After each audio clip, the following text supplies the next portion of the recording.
Welcome to Life Action Results. And on this channel, we dive into weight loss, motivation, and lifestyle tips to take your lifestyle to the next level. In today's video, we are on part 2 of weight loss trends to avoid. And so if you haven't checked out the part 1 video, go check that out and come back, or stay on. We're going to continue to dive into weight loss trends to avoid and dive into some of the red flags, concerns you need to watch out for, but then also diving into what can you do instead when it comes to these trends. So if you don't want to dive into the trend, what else can you do? Stay tuned to find out. And so the first weight loss trend that we'll be talking about today is intermittent fasting, or sometimes this is shorthanded to be IF. So what is intermittent fasting? It's an eating pattern that cycles between periods of times throughout the day where you're fasting or not eating, and then you're eating. So it really involves a calorie deficit mindset, but instead of focusing on the types of food you're eating and the number of calories in it, it's focusing on the different times throughout the day. And there's so many different types of intermittent fasting out there. There's a 16-8 method where you're fasting for 16 hours a day and then you're eating for an 8-hour window. There's a 5-2 diet where for 5 days out of the week you eat completely normally as you do today, with making no food changes, and then the other 2 days you're restricting your calories to only around 600 calories for each of those days. And there's so many different varieties for that. There's also alternating day fasting. Monday I fast, Tuesday I don't fast, Wednesday I fast, Thursday I don't fast, and so on throughout the entire week. And there's also an eat, stop, eat fast, where you're fasting for 24 hours and you do that once or twice a week, but on the other days, you're eating normally, how you normally do. And so essentially, intermittent fasting is trying to promote weight loss by reducing the calories that you're intaking for a day, because there's only certain windows that you can eat. And what are some of the concerns or red flags to watch out for when it comes to IF? Well, nutrient deficiencies is definitely a big one. If you're not changing the way you're eating and you're shortening the amount of time that you're eating, that could lead to nutrient deficiencies, because maybe you're still not getting enough nutrients in the day because that window is shortened, and you'll stop yourself from eating at a specific time because you've waited too long, the time zones didn't work out when you were busy versus not, and now it's past, and then you're not eating at all for the day in multiple days in a row because the just timing's not working, or when you are eating, the quality of the food's not great. So that could be a problem with this diet.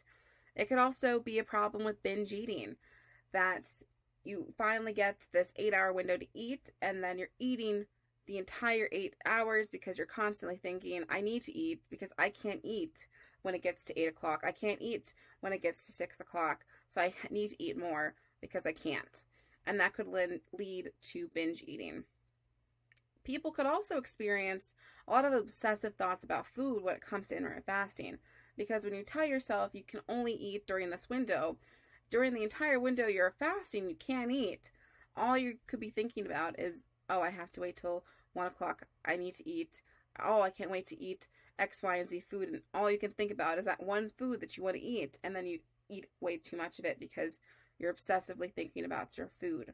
And so I don't think that that really is a mindset for everyone for intermittent fasting, because not everyone's going to want to have those time zones. And it honestly really probably, wouldn't help with, anxiety. I know for me, when I would try to do intermittent fasting, I would feel guilty if I ate something outside of that fasting window. And that would almost kind of make me anxious, because I'd be so worried that I'm going to make a mistake of eating something during this window, that it would kind of just not be the greatest mindset that I would be in. So I know for me, fasting is not the tool that I would use long term, but I do have elements in it throughout the day. When it gets to be 9, 10 o'clock at night, 11 o'clock at night, on a general every day, I'm not probably going to eat past that time frame, but that's mostly because I know if I eat food closer to bed or drink things other than water closer to bed, I'll have like weird dreams all night. And I don't want that. So I don't eat during those time periods. But it's not really for, fasting and weight loss. It's for, I want to go to bed. I want to sleep soundly tonight at night. And I just know that the closer I'm eating towards bed, the more chances of my dreams going crazy. And I don't want that. And so I also think that, intermittent fasting really isn't for everyone. For some people, it works great and they have that mindset of eating, positive food that's good for their bodies, focusing on whole foods. But I don't think it's for everyone. I think the time zone can lead some people to feeling, really guilty, really anxious about eating outside of their fasting window. I think it can really lead to nutrient deficiencies if you're not focusing on good quality food. It could lead to obsessive thoughts about food. And I think when you're eating within different windows and restricting yourself, it could lead you to feeling, fatigue, having different mood swings that are negative because you're lacking that energy that you would have gotten from food, but you didn't eat this morning. And then it kind of sets your day up for, not optimal success if you're skipping breakfast, you're skipping lunch, waiting till dinner time to eat, and you're not giving your body the proper energy it needs to function. So those are some of the concerns, red flags to watch out for when it comes to intermittent fasting. So what can you do instead of intermittent fasting? Well, rather than having to eat in those timed windows, you could really focus on mindful eating. And so for me, what is mindful eating? Well, it focuses on having satisfying meals that are going to keep you full. And so for me, that looks like having more meals that include more protein, more fiber, that have more balance to them. So I'm not only going to have protein, but I'm going to have, a vegetable. I'm going to have healthy fats in there. I'm going to have, healthy carbs that are whole foods. So for me, satisfying meals include protein, fiber, and whole food focus. I also try to make sure I have a balanced plate in that mix by using tools like having, meal prepped out so that I don't have to make poor choices because I can grab and go and know that, past me made future me all of these balanced meals. And so using those meal prep containers really helped me. And I'll go ahead and link those in the description of this video as well. And also just listening to my body's natural cues for being full. And when I'm feeling full, I'm done eating. And when I'm at a restaurant, I pack up and ask for, a to-go box to take home and eat, depending on the day, for dinner that night or for a meal the next day. And I do find it funny that even when I'm full, I would always keep eating. I would see I have this meal, I should just finish it. I have less than half left, let me just eat the rest of it so I can be done with this meal. But no, I don't have to eat all of it. I can save it and take it home or be done. And I think that was something that I didn't realize that I had been doing. I had really been conditioned to eat all my food on my plate. And so when I'm wasting food in my mind if I left food on my plate. So now for me, it's just really getting into that swing of, I don't have to eat everything on my plate. I can leave food on it, but the majority of the time, I'm going to box it up and take it home, eat it later on that night for, lunch, dinner, depending on what time I'm eating, or save it for the next day. And putting that into my swing because ideally, the food that I'm getting at the restaurant is balanced and is going to, be high in protein and something that's going to stick to my goals, even if I eat it the next day. The next weight loss trend that we'll be diving into is detoxes and cleanses. So what are detoxes and cleanses? Well, detoxes and cleanses really claim to help you with weight loss, help your health, because you're getting rid of all these toxins. You're flushing all these toxins out of your body. And because you flushed all these toxins out of your body, either your whole body or a specific area in your body, is going to work better because you've gotten rid of these bad things. So oftentimes they'll be sold in like a detox type of system. Here is a kidney cleanse. Here is a liver cleanse. Here is, a digestive system cleanse. Oftentimes those are like colonics, or here are bags that you can, help you flush all these toxins out. Or here are pills that can do the same thing. Or a lot of different types of juice cleanses where you take in all of these different juices for a certain amount of period, or you might only juice and eat juiced things for an extended period of time to really help detox your body. So there's so many different types of detoxes and cleanses out there. And I think that there are a lot of concerns and red flags that come with these cleanses and detoxes that we need to watch out for, just so we're making the best decisions for our health and making sure that we're doing things that are actually going to help us with our health, help us with weight loss, and not just doing it because it's a popular trend. And now that you've clicked on this trend, you're going to see 20 more trends that are going to come up in your, My For You page. So some of the red flags to watch out for is things that are super expensive. If things are super expensive, supplements, juices, teas, kits, I would question, am I trying to be sold these because they work or because you're trying to make a profit? Because in a lot of cases that I've seen, a lot of the things that are really quality, high quality things can be more expensive, but not all of them. Some of them are not that expensive and they work amazingly, and I don't need 25 things to cleanse my body. I might only need 1 or 2. And so really just assessing, if it's super, super expensive, maybe it is too good to be true, because I think there's always better choice options out there. And sometimes the price can, you might think this is a really great product because it's more expensive than this product. But in reality, they're the same thing, or the more expensive one isn't really that great.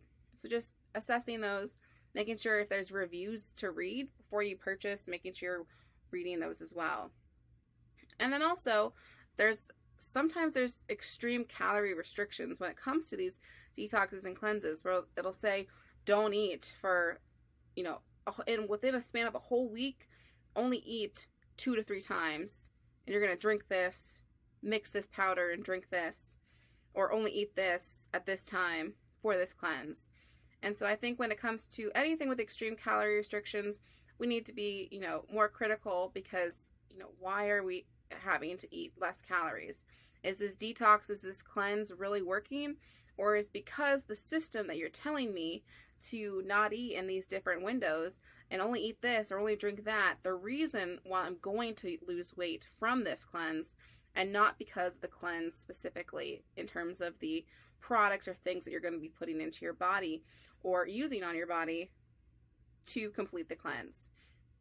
So sometimes that can be a thing where it's really calorie restrictive, and that could be unhealthy or lead to nutrient deficiencies, depending on how extreme the cleanse or diet is, or detox is. And, a lot of times you'll see, promotions or claims on these different types of cleanses and detoxes that are extremely vague, and they just say flushing out toxins without specifically saying what toxins are flushing out. It'll just say, oh, this is going to help your kidneys.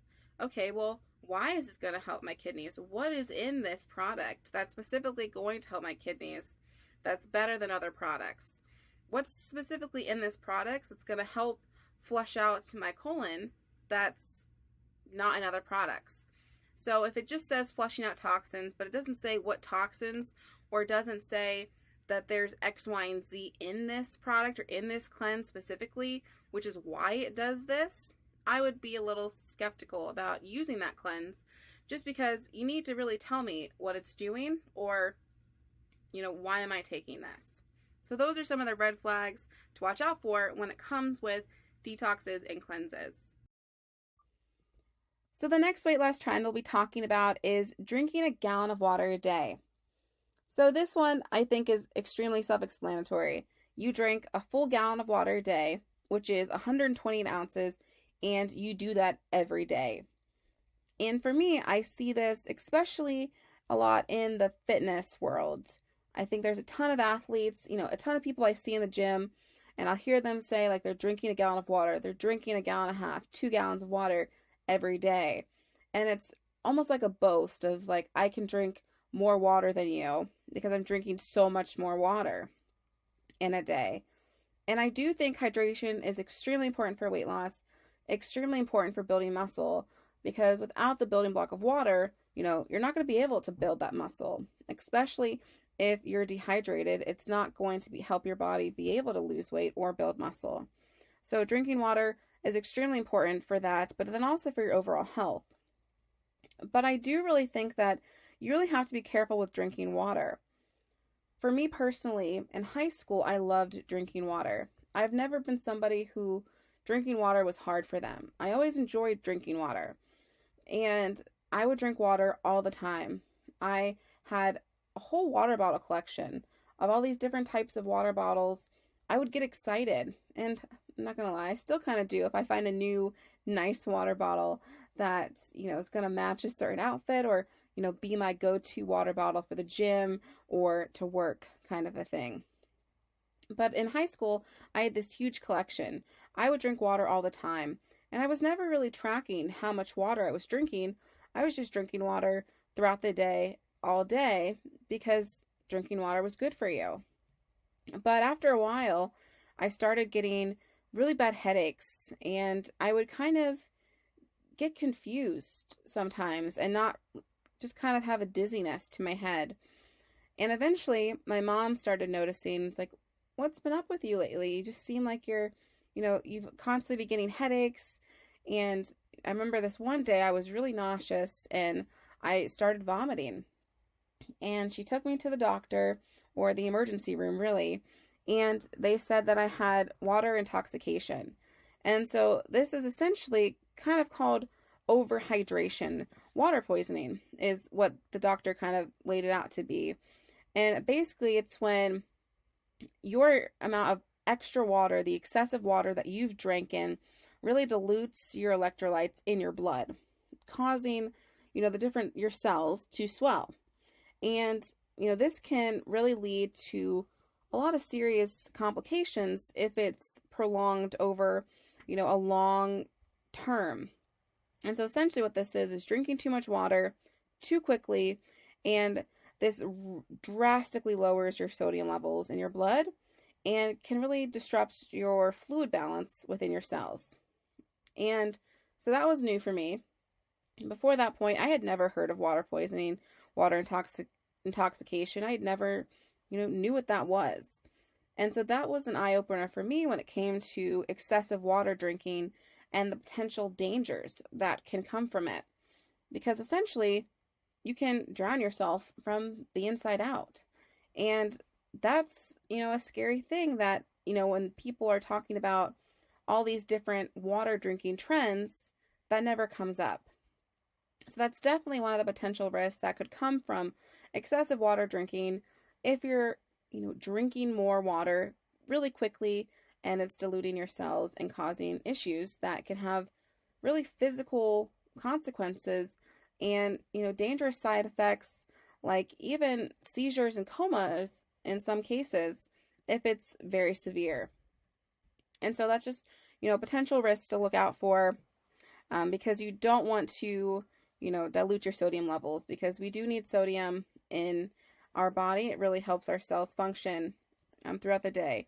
And because you're also drinking too much water, it can also put an unnecessary stress on your kidneys. And, your kidneys are really helping to flush out, different toxins too. So if our kidneys aren't working and we're not, going to the restroom like we should, this can cause problems. So instead of drinking a gallon of water a day, or different types of weight loss trends that encourage you to drink excessive amounts of water to that extreme, what I do and what I would recommend is to really just try to listen to your body's thirst cues and then try to adjust that based on, your activity levels. So if I'm going to work out more, I'm going to drink more water. If it's hot outside, I'm going to drink more water. And just making sure that I'm drinking water based on, the different factors of the day, and not just trying to chug a gallon of water because I'm trying to lose weight. And if I'm drinking more water, I'm going to feel more full. So that's good, right? If I'm drinking more water, I feel full. I'm not going to eat as much. I'm going to lose weight. Yay. But no, it could have dangerous side effects that could have negative consequences for your body. So just remember that, you can also get water from food. Fruits, vegetables, they can also lead to your body being hydrated. And just really find a balance for you. I still drink water all the time. It's definitely my go-to drink, but I definitely don't drink in a huge excess anymore like I did in high school. I'm very mindful about the amount I'm drinking. And so for me, I tend to try to aim for at a minimum of around 50 to 60 ounces each day. That's really doable for me, especially when I'm drinking, a 24-ounce cup of water, a water bottle. I can easily drink 2 or 3 of those a day without, feeling like it's too much for my body, and it really fits into my lifestyle. And so I would really try to pick an amount if you're trying to increase your water intake for the day, that fits your lifestyle, fits your activity level, fits your needs, and just don't blindly buy into weight loss trends about drinking tons of water because it might have a negative consequence for your body. But, that's for you to decide. And that ends our part 2 of our 2-part series for weight loss trends to avoid. And to help from this series, it gives you another way of thinking about why you need to look into weight loss trends before you start trying them and diving right into the trend. Because at the end of the day, there's no immediate or quick fix for weight loss. It took you months or years to get to the weight that you're at today, and it's going to take time to lose that weight. But of course, that doesn't mean that there aren't things you can do to quicken the process and increase your weight loss success. But at the end of the day, remember, it's your life, your actions, your results. You have the power and the opportunity to make healthy habits a daily type of thing so you can take your lifestyle to the next level day by day.